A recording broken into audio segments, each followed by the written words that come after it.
Buenos días, mi nombre es Aurina León. Yo le voy a hablar sobre el juicio de propiedad de posesión. ¿Qué es propiedad? La propiedad es el poder directo e inmediato sobre un objeto o bien, por la que se atribuye a su titular la capacidad de disponer del mismo sin más limitaciones que la que disponga la ley.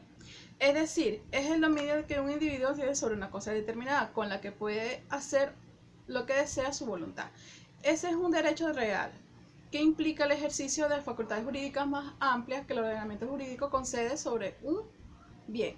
Usualmente se considera que el derecho a propiedad comprende tres facultades: el uso, el disfrute y la disposición. Según el artículo 545 del Código Civil, la propiedad es el derecho de usar, gozar y disponer de una cosa de manera exclusiva con las restricciones y obligaciones establecidas por la ley. La posesión es una situación de hecho manos de derecho, como lo es la propiedad, es decir, es el control físico material de una cosa, en el cual se le otorga a una persona el poder exclusivo de retener una cosa para ejecutar actos materiales de aprovechamiento. La posesión requiere de la intención y conducta de un dueño, es decir, que la posesión presume la buena fe.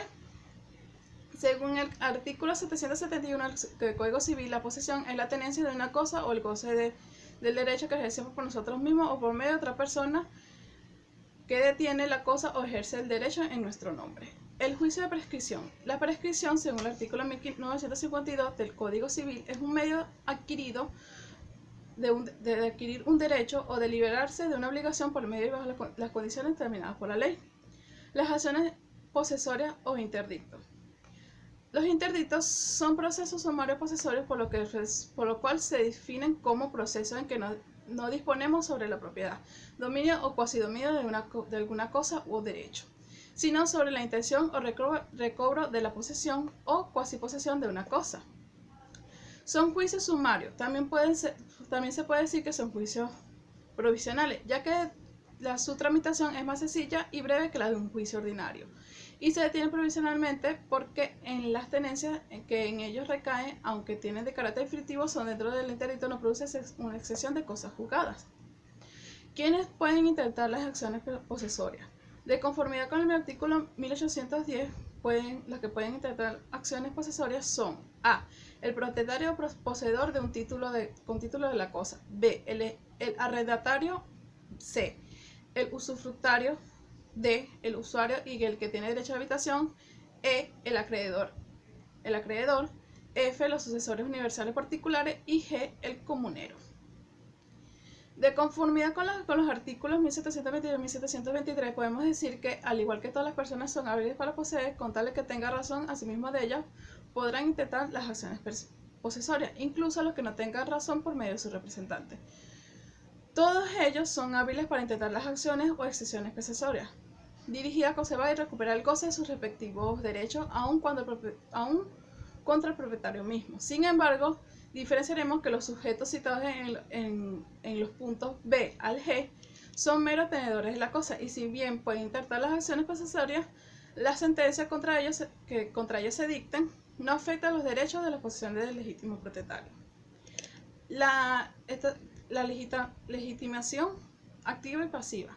En base a lo expuesto en el punto anterior, podemos señalar que la legitimación activa y pasiva en la causa, en las acciones posesorias o interdictas, se determina así: si el demandante es el sujeto que tiene derecho a hacerlo en el proceso de que se trate, la legitimación activa, y el demandado de persona que vaya a sufrir la carga y asumir la postura en el proceso, legitimación pasiva.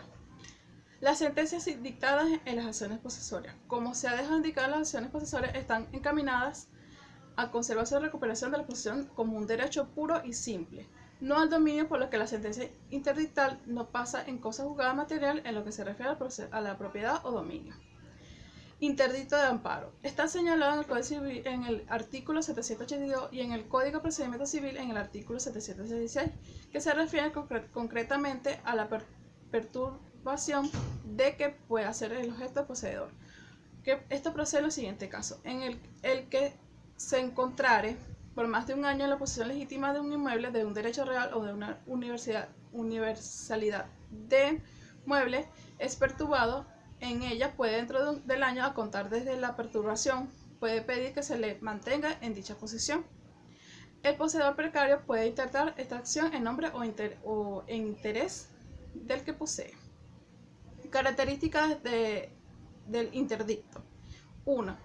Que se trate de posesión legítima. Artículo 772.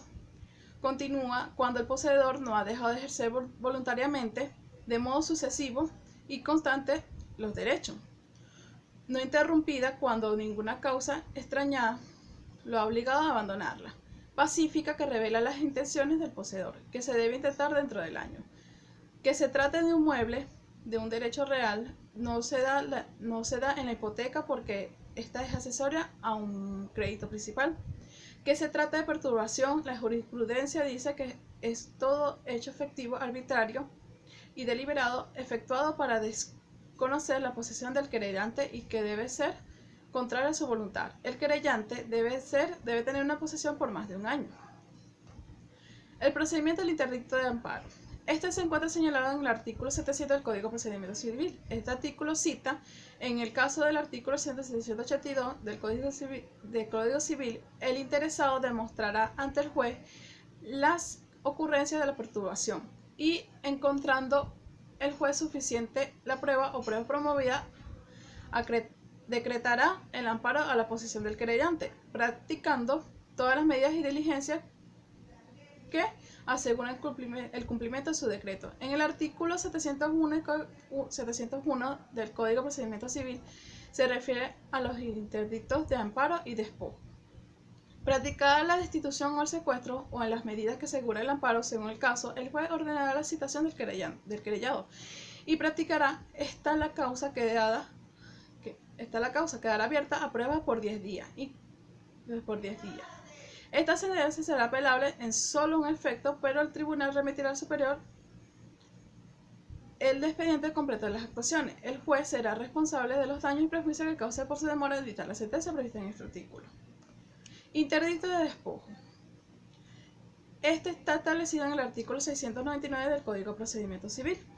Está señalado también en el artículo 783 del Código Civil. En el caso del artículo 783, el interesado demostrará al juez la ocurrencia del despojo y, encontrado de este suficiente la prueba o prueba promovida, exigirá al querellante la constitución de una garantía cuyo monto fijará para responder de los daños y prejuicios que pueda causar su solicitud en caso de ser declarada sin lugar.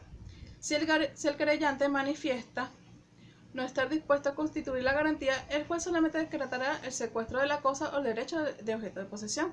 Si a su juicio las pruebas presentadas se establece una apreciación grave a favor del querellante. La procedencia del interdicto. Este interdicto procede cuando el poseedor haya sido despojado de la posesión, cualquiera que ella sea de una cosa mueble o inmueble. La acción debe intentarse dentro de un año de despojo y puede ser interpuesta incluso contra el propietario del mueble o del bien mueble. La diferencia fundamental entre el interdicto de amparo y el interdicto de despojo se encuentra en las circunstancias de que en este último el legislador exige que la persona sea desposeída totalmente del inmueble. En el interdicto de amparo, el legislador exige solo los actos perturbatorios. Las características del interdicto de despojo: que la posesión sea actual. Sirve para cualquier posesión, no tiene que ser posesión legítima como en el caso del interdicto de amparo. Que se trate de un despojo en los términos ya señalados, que se trate de una cosa mueble o inmueble y que se intente dentro del año de despojo. Procedimiento. El querellante debe presentar al juez competente, que es la primera instancia que tenga plena jurisdicción del juzgar, una solicitud que debe contener los requisitos de cualquier nivel de demanda. Que se constituya la garantía por el monto fijado por el tribunal y el tribunal, cumplido estos requisitos, dictará el decreto restitutorio. En la sentencia que debe dictar el juez debe hacer pronunciamiento expreso sobre la garantía. Si lo declara con lugar, sobre la extinción de la misma, y en caso de que declare sin lugar, el interdicto ordenará la fijación de los daños y prejuicios. El interdicto de obra nueva.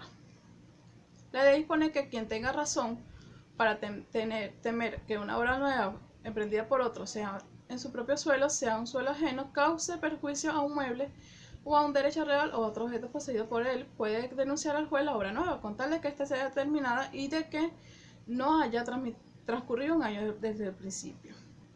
Supuesto de procedencia. Para que proceda el interdicto que tratamos, es necesario que exista una obra nueva emprendida por otro que sea de su propio suelo o sea un suelo ajeno. Es necesario que la obra no esté concluida porque la finalidad puede perseguir al autor en intentar el interdicto, que es que se realice la construcción, que se tomen ciertas precauciones caso contrario. El interdicto debe intentarse antes de que haya transcurrido un año desde el principio de la obra.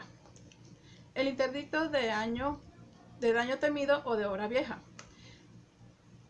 Quien tuviere motivo racional para temer que un edificio, un árbol o cualquier otro objeto amenace con daño próximo un predio o un objeto poseído por él, tendrá derecho a denunciar al juez y de obtener, según las circunstancias que se tomen las medidas conducentes a evitar el peligro. Denominación. Ninguno de los dos nombres con que se conoce el interdicto de que tratamos es feliz. El nombre de daño temido podrá aplicarse con cualquier propiedad al interdicto de obra nueva. Y el nombre de obra vieja no tiene en cuenta que la procedencia del interdicto que nos ocupa no presupone una obra en el sentido de un resultado de la actividad humana. Los supuestos de procedencia.